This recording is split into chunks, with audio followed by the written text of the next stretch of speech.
The fact that there is a discovery and publicly release of zero-day vulnerabilities when there's no mitigation in place, like what we saw with Avanti, like that is a huge concern.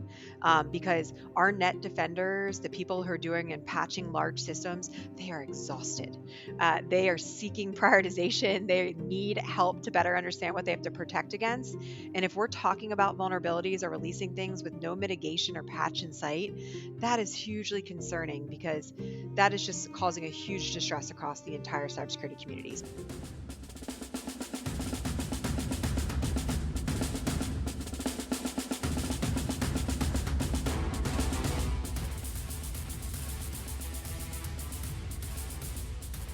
Well, welcome to another episode of Mandiant's Defender's Advantage podcast. I'm your host, Luke McNamara.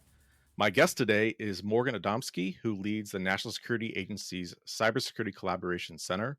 Morgan, great to have you here today. Thanks, Luke. I'm really excited to be here. Thanks for having me. Well, there's a million things I want to pick your brain about, but where I think it probably makes the most sense to start is hearing a little bit about your role and the mission of your organization within the larger NSA mission and what you guys do. Yeah, so NSA's Cybersecurity Collaboration Center is about 3.5 years old now. It was stood up in December 2020, right at the break of solar winds. One way to kick off public-private partnerships, let me tell you. But the Collaboration Center is really meant to be a forcing function for how NSA is operationalizing our intelligence and our technical expertise when it comes to cyber threats with the private sector. So, historically, when we've went to share information with the private sector, we've typically leveraged our interagency colleagues to get that information out. We've used different mechanisms because it was just not something that we did. We didn't really engage outside the fence line. But what we recognized in the cybersecurity arena is that things are moving too fast. In order to be timely and actionable, you've really got to deliver the information as quickly as possible. And when people have questions about the information, you have to be available to answer them. And so, really, the CCC is an organization that's physically outside the fence line, but it also primarily operates in the unclassified domain. Well, as someone with some proximity to solar winds, being at Mandiant at the time that happened, I can understand the necessity for that. And I think certainly something that those of us in the private sector are grateful for the increasing growth, I think, of the partnership that we see with government that really has grown a lot over the years, from when I first started in threat intel and, anything cyber, even on the defensive side was really less discussed, I think, in the open. And it was, maybe more kind of research coming out of the private sector, but it's been amazing to see just how much there is out there, whether it's the detail that you see in indictments and, advisories that are coming out. Um, Thinking about some of the trends that you guys are focused on this year and things that you're communicating, with private sector about, I think maybe a good place to start is actually what we saw last year. And I think from our perspective, we saw a really record rise in the amount of 0 days being exploited. A continued trend there. I would say a particular focus on edge infrastructure, VPNs, and the like. What do you make of that? What's sort of your takeaways from what we saw last year with respect to 0 day exploitation? So, yeah, completely agree, right? Rise in the leveraging of zero-day vulnerabilities is something that's super concerning. It's not even just that, it's the fact that we saw rapid exploitation happening after those zero-day vulnerabilities were discovered or publicly released with not necessarily the right mitigation in place to protect against them. And people were just capitalizing on the fact that the POCs were out there, that they were able to exploit as quickly as possible. And so, that just made life as a defender really hard and exhausting, which I think we can all relate to in the cybersecurity community. One of the things when we think about edge devices and the targeting of edge devices is this has been happening for years, right? It is something people have talked about, and the fact that anything that's internet connected is going to be targeted. But I think what's really changed in the conversation, especially over the last year, is a broader understanding of intent. Why the adversaries are potentially targeting those devices, what they're exploiting, and the networks they're trying to get into and for what purpose. And I think that's really what's changed the conversation. And the fact of when we think about, okay, how do you protect yourself from things like the Chinese cyber activity, the things tying to things like Volt Typhoon, Bronze Silhouette, however you want to reference it. And so I think that's one of the key points that we've really focused on the last year. And that's because of what you referenced earlier is the fact that we have that government and industry conversation where industry has the great visibility on all the activity happening against their networks and their customers. And the government really hopes to bring to the conversation the intent as to why it's happening and talk about that publicly. So you referenced Volt Typhoon, and I think that's an interesting one to touch on. Again, thinking back to some of the larger themes or conversations that emerged last year. What is the sort of significance of that group for folks who aren't familiar and they hear, okay, just another Chinese APT cyber espionage group? What's the aspects of that group's activity with what we've seen to date that really make them a concern? Yeah, the concern is the fact that, I talked about the fact we have a broader understanding of their intent. And the intent was pretty much laid out at the public hearing you heard a couple weeks ago. I mean, it is pre positioning on US critical infrastructure. It is not for the purpose of intelligence gathering, it is to be burrowed into critical infrastructure networks for the purpose of potentially leveraging that access to do something destructive or disruptive at their time of choosing. And so that is the concerning aspect of that activity and the fact that it's really hard to find. Everyone references the living off the land techniques that those adversaries are using, that Volt Typhoon is using to get into those networks. Living off the land is not new for those of us in the cybersecurity community. It's just now it's something that we really hope that people understand a little bit better and that there are ways to defend against it, but it's not a silver bullet situation. You've got to deploy a bunch of different tactics, mitigation strategies, investments across your enterprise to be able to protect against it. And it's not going to go away.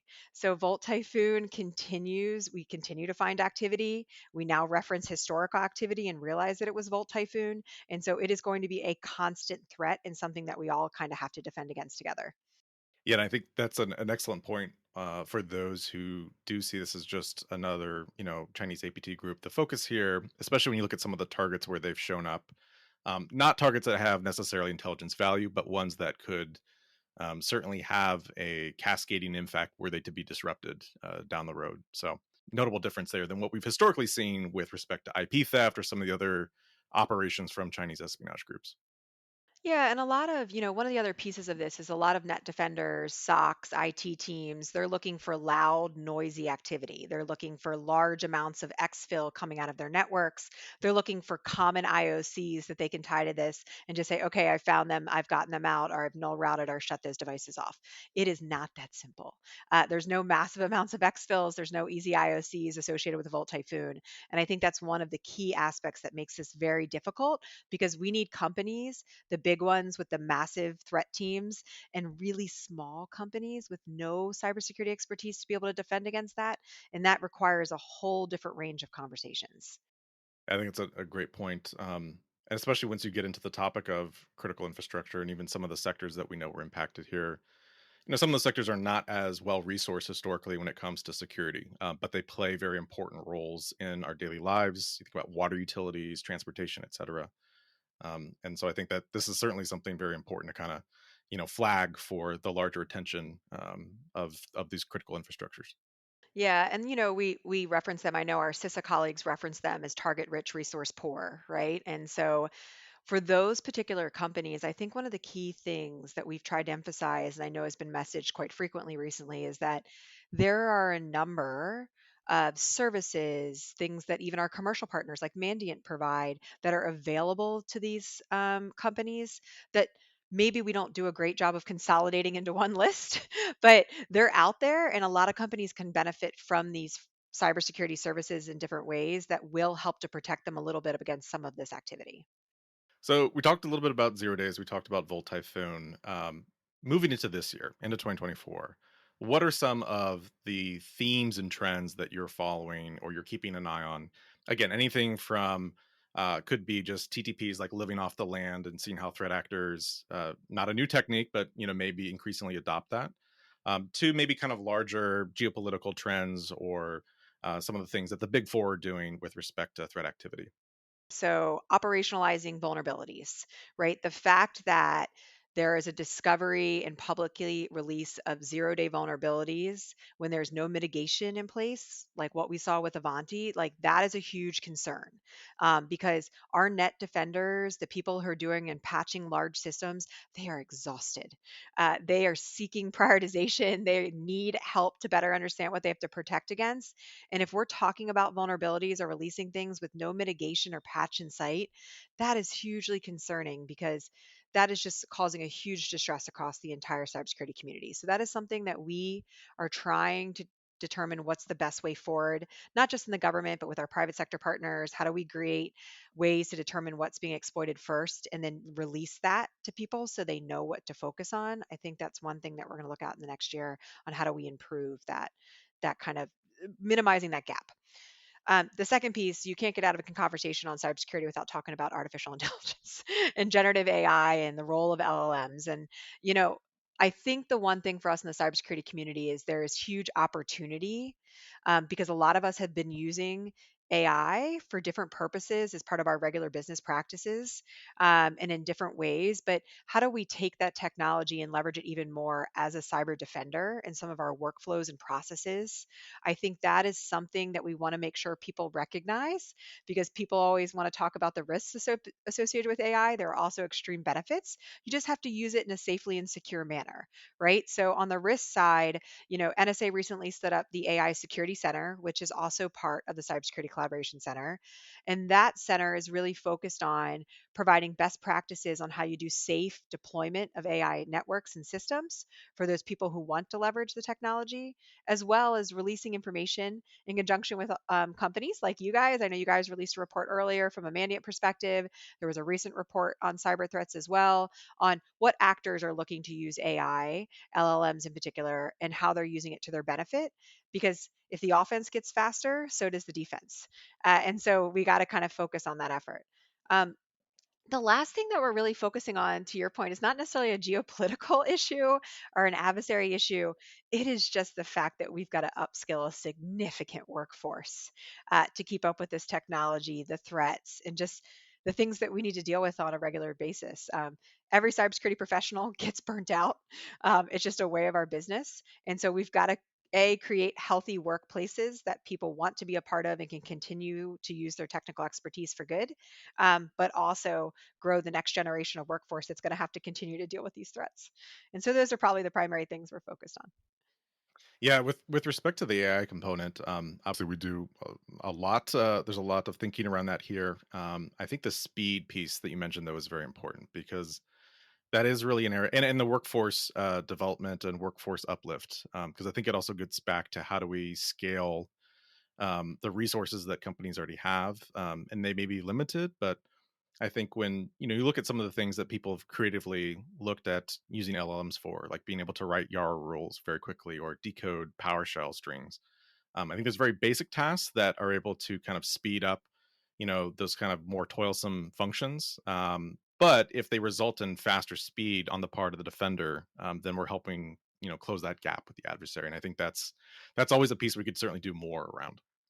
Yeah, and one of the things from definitely looking at AI, also AI workforce, right? There's a specific skill set that comes with understanding and assessing LLMs, understanding how to secure them. I mean, a lot of it is basic cybersecurity, but then there are specific unique backgrounds that we're going to need to grow vastly to be able to assess and contribute to this conversation as it relates to the technology. So I think it's definitely something we're interested in. For the workforce piece, one of the great initiatives I wish would get more attention and more focus, but I think it is under CISA's Secure by Design and Secure by Default initiatives, is memory safe language and secure coding as part of college curriculum. I think that's something that we're really passionate about here at NSA is how do we get some of those core classes in place. So, hopefully we can have secure code from the beginning and we're not necessarily dealing with all the same issues we have today. One of the other trends, that we certainly saw a lot of last year, I would say kind of a notable uptick from 2022, and it'll be interesting to see how it develops this year, is the problem around ransomware and multifaceted extortion. We're recording this just on the heels of a disruption of one of the more prominent groups, in affiliate networks around ransomware, Lockbit.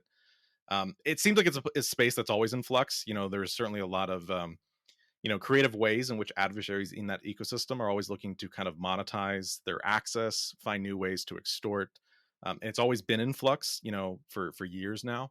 Any thoughts on where we could see that go next? I mean, we just, we've seen obviously a lot of different variations of the flavors of extortions, but should we expect more creativity coming down the road from these adversaries? Thoughts on that? In any aspect of cybersecurity, as you start to take disruptive or actions against these adversaries, they change their TTPs. They're going to figure out a way that they want to have the upper hand and have the advantage. So I think we're definitely going to see them evolve. I mean, we know now that our adversaries, especially in ransomware, are watching what we're doing and they're learning and they're trying to get a little bit more sneaky or stealthy in their techniques. The good news is that kudos to our FBI colleagues and our Department of Justice colleagues. We are just as creative in this space now. We see a lot of people forward leaning to want to disrupt what our ransomware actors are doing. So I think that I see a toe to toe fight happening. And I think the US government is looking to have the advantage. And I think they're doing a great job of it. Shifting gears a little bit to talk about kind of what we've been talking about, at this point in general, which is, the work that you're doing in communicating to industry, the things that you choose to prioritize and flag. And this is something that I think we spend a lot of time thinking about as well with things like, our blog or this podcast, things that we're putting out to the general public or industry. Everyone, to your point earlier, is, overly tasked in this space, right? People are dealing with alert fatigue. How do you think about the overall process of prioritization of threats and making sure that you are flagging when there's something like Volt Typhoon? Hey, this is a threat you really need to take seriously, and maybe it's different than other previous threats that we've encountered in the past, but also approach that with that sort of overtaxing in mind, the fact that security teams are tired or they're dealing with alert fatigue. How do you wrestle with all that? It's not an easy thing to wrestle with. I'll tell you that. But because you want to make sure that you're telling people as much as you can, and they have all the information and they're armed with it to do the best that they can to defend their networks. But from an NSA perspective, our goal when we're communicating publicly, which let's all be honest, is something fairly new for us, but we're doing a lot more these days, um, is that when we're talking about a threat, when we're taking the time to be out there and really emphasize the importance of people paying attention and the mitigation guidance that's applicable, it's because we know it's that significant. We really feel that when it comes to prioritization, the key behind that is context, right? Context provides the justification for urgency and prioritization. We want to be able to make sure industry, commercial partners, people that own networks understand that if we're telling you to do X, Y, and Z, it's because of why. And it's because we have nation state actors who are intending to do something malicious to your networks that could have a real impact, right? And so our goal is to always provide context where it provides value for prioritization so that people can make those decisions in the right headspace. Because we know that on the private side, you guys wrestle with a lot of different differing priorities from different customers and geopolitical situations and things you have to balance. And so if the only thing that we can provide is context, whether at the classified or the unclassified level, we need to do it so that you feel that you have the right information to make the best decision. And do you think about that also from the perspective of actionability of, not just the threat that you're communicating about, but, if it's something like IOCs or something again like Volt Typhoon, where you don't have as much of that sort of, tactical IOCs, you're describing more behavioral components. Thinking about what those end users would be looking for from government, from your organization to help them hunt for, find, mitigate that activity. Yeah, no, absolutely. I've been in the government my entire life when it comes to cybersecurity. So full disclosure when we talk about that. But I can only imagine how painful it is for to be told something about a threat against your networks that is only in the classified realm where you can't do anything about it and there's nothing actionable for you to kind of put on your network or do something with. So we try to ensure that as much as possible, we have actionable information at the lowest classification possible for you to be able to do something to protect yourself when we share that information. Um, Volt Typhoon, to just go back to that specific scenario, is really hard because we talked about the fact that it's living off the land. There's not a lot of tradecraft. There's not malware necessarily. Um, there might be infrastructure associated, but I think we've also referenced the fact that their infrastructure is constantly changing because they're using home routers and Soho networks, and they're massive and they change within minutes and hours. And so that's really hard to track as well if you don't have the right telemetry. And so I think we try to share as much as possible, but what I have found most beneficial when you talk about Volt Typhoon is not the one to one sharing or the transactional sharing of an IOC. It is the conversation that private sector companies are driving with their customers, with each other, with the US government, and saying, I've seen some of this. Does this make sense? Does this fit into your puzzle? And we're building the picture together. It's really not one side or the other. So does a piece of this involve obviously reaching, declassified audiences, but then also in some cases bringing in to the classified space those entities out in industry, private sector, critical infrastructure? It's both. It absolutely. You've got to be able to share information at the unclassified level, but sometimes we need to have not extremely, we need to have classified conversations to be able to say, okay, here's all the biggest picture. We need your help. What's your expertise? How do we break this down? What would be the most beneficial to you at the unclassified level to be able to action and go out to your customers? And so it's a methodology that we're still building, but I think we've gotten a lot better at it over the last couple years. So I think we've seen, I mean, to that point, a variety of different means that the government uses at its disposal, and you could even say global governments increasingly with respect to both bolstering the defender side and then also thwarting the adversaries. There's legal actions, there's disruptive actions that can be taken, there's information sharing. And a piece of this, I guess, gets into you can get very actor specific. Certain things are more impactful to certain actors or even the types of activity. But are there certain techniques, certain tools, certain levers that you've seen to be more successful than others, maybe at disrupting adversary activity or, again, bolstering the capability of the defenders? Yeah, so you've been in this business a long time, right, Luke? So you know that when we talk about cyber options, ways to disrupt adversaries, it's not necessarily cyber to cyber. And people tend to get sucked into that conversation that if I'm going to respond, it has to be cyber in kind. What I really like about what we're currently doing when we talk about cyber adversaries and countering them is that we are using all the levers of power and all the different capabilities across both the government and the private sector. And so, what that turns into is conversations about cyber diplomacy, right? How do we work with our international partners so that if we know that adversaries are also targeting them, how do we make them aware and cognizant of what's happening so that they could potentially take action, right? It's a coalition of coming together and kind of having a common understanding. I think that our legal arms in the Department of Justice and FBI using rewards for justice and using indictments is another cool tool that's really been used heavily recently that I think is great when you talk about specific actors, both in the Iran and the ransomware space. Um, and then also, just when people think about disruption, they like to think about this big bang effect. I will tell you that disruption at times can just be writing a detection signature and pushing it to an endpoint platform that enables an actor to no longer be able to operate or pull back their operations because they realize that their malware has been detected or removed. That's a disruption operation, and that's something that commercial partners and industry partners can do and have done on their own, maybe with context with the government or maybe not. So it there's all these different things that are happening right now in different aspects, and all of them are disruption. And I think they're happening all now almost concurrently, and that's a really great impact to have on an adversary. Yeah, I mean, speaking, from my perspective, I think one of the useful things, probably not their, primary purpose, but with indictments, obviously justice is trying to build a case and everything. But one of the things we found to be very helpful with those is when those come out, there's always more details in there than what we knew. So there's pieces of this we were able to say, that links to this, particular cluster we were tracking. But getting more of the even organizational back end picture of what that looks like and how maybe different clusters we were tracking separately are tied together. That can be very useful for us to kind of weave the picture together and better understand the adversary. So I think some of these components are can be useful for a number of different purposes. And I think also you mentioned cyber diplomacy, seeing the increasing amount of when there's been announcements around attribution for a particular widespread event or a set of activity that's occurring. I think about some of the sandworm stuff a couple of years ago.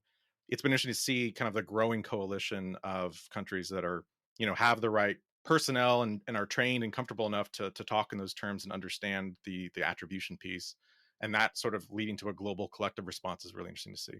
So we're kind of at the closing, time here, but any other kind of final thoughts, again, around things that you're optimistic about, things that you're tracking, adversaries we should be aware of, trends going into 2024? I'm really optimistic about the fact that what I've seen over the last 3 or so years as the director here at the CCC is that a ton of private sector partners have stepped up and willingly shared information, their insights, and their expertise on adversaries, on how to secure networks, have proactively offered free services to those small businesses that can't protect themselves. I think that type of collaboration and work and incentives, it's phenomenal and awesome to watch from a cybersecurity professional perspective, because it is really neat that everyone wants to step forward and come together and really defend against those adversaries that want to take advantage of our US critical infrastructure. We're doing it in a way as a collective, and I think that's the most important part. Excellent. Well, let's end it on that note because it's not often that a talk around cybersecurity ends on a positive note. So when those opportunities emerge, I'm going to take those. Morgan Adamski, thank you so much for your time today and great conversation. Yep, thank you so much for having me, Luke.